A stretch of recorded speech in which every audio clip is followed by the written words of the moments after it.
jewel of beloved movies like The Sound of Music, Mary Poppins, and Victor Victoria. And this summer, Dame Julie Andrews is playing a role fit for a queen in her new film, The Princess Diaries. Please welcome back to The View, Julie Andrews.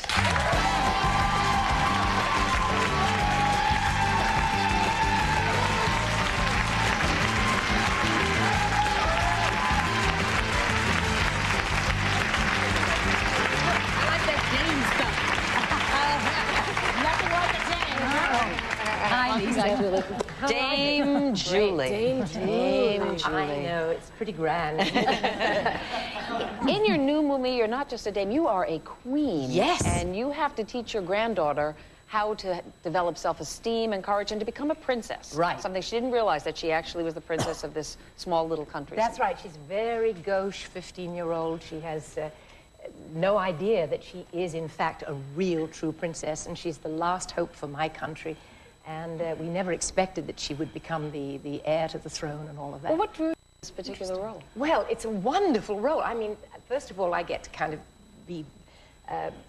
do all sorts of funny, lovely things that I love to do. It's a gorgeous role for a lady. I get to wear glorious clothes. And it's also directed by Gary Marshall, who directed Pretty Woman. And he's just the loveliest gentleman. And he is fun. I'd heard that he was so nice, and he is. And he just works the film and works the film. I think it's going to be great. It's coming out in August. Yes. Yeah. Well, we all remember you from your wonderful roles in Mary Poppins and The Sound of Music and everything. Yes, that's you. And both of those roles were very sweet and lovely, and I was wondering if you ever felt typecast, because I know then you did the Americanization of Emily and Topaz, isn't that? Well, you know what? I think that if you do something that's hugely, happily successful like that, you kind of automatically get branded. If you think about Clark Gable, you think of Gone with the Wind right away, and then you remember all the other wonderful things that he might have done. But I think now, after all these years, the body of work sort of speaks for itself. But yeah, there was a time when it was difficult. In the middle of it, you might have felt, oh, they just think of me as a good girl. People might not have considered me for anything else. But then when you flashed in... well, that did it. Yes. Well, one thing people immediately think of when they think of you also is that you're such a talented singer, and you have an album, a compilation album coming out called Classic Julie, Classic Broadway. Yeah, it's for Decca, which is the new under the Universal label. And it's a compilation of really, I think, some of the loveliest songs that I recorded, which I so enjoyed doing. They put them all together, and it's really, but I read really when you were first introduced to singing, you actually hated it. Is that true?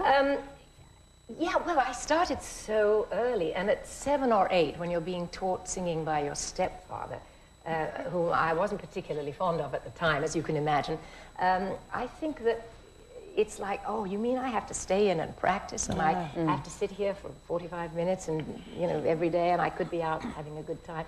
I'm so glad they made me do it. It's an interesting point with children. Do you help them if they have a talent? Don't you help them? Do you want them to let them be children, or do you encourage them?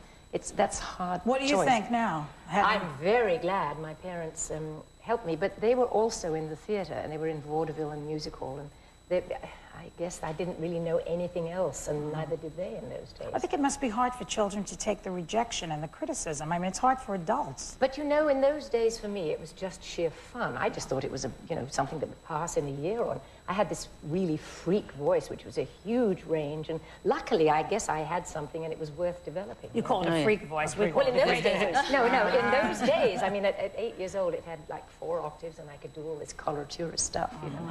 Well, see, you are truly the expert then, because the next question, we need you. Meredith is making her debut today in musical theater. There is no better person to give advice than Julie Andrews, so please have at her. Well, what's the do you have any problems or thoughts about it, Meredith? Well, I don't have to sing, thank God for all of you, but it's the choreography, because I have to dance and then go right into an acting scene. And so you're not singing today? No. Okay. No, but I do have to dance, and I have to act like Belle. It's just, and not think about what I'm doing. Just that. Yeah. Well, I'm sure you're going to be just fine, but mostly tell us the story. Give it to us. That's what I'd say. Think about your words. Don't watch yourself. Just send it out. Don't look at it inwards. You know, speaking of musicals, a lot of musicals sort of faded in popularity over the past, I guess, a couple of decades. right? Some of them do, some yeah, of them don't. Well, it's not a popular form anymore.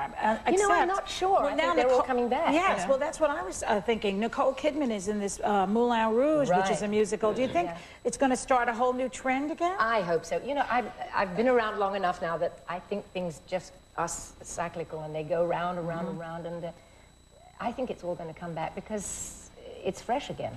Yeah. And I hope so, because they give so much pleasure. Well, certainly the Broadway musical is big again. I know, so. and usually what's on your movies in a couple of years is what's on Broadway now. And so, unless it's an original. So I would say if Broadway's successful, you're going to see it in the movies eventually. That would be nice. Well, we're always so glad when you come back to the movie screen. We miss you. Thank you. Thank you to Julie Andrews. The Princess Diaries will be out this summer. So there's a book coming out in the fall.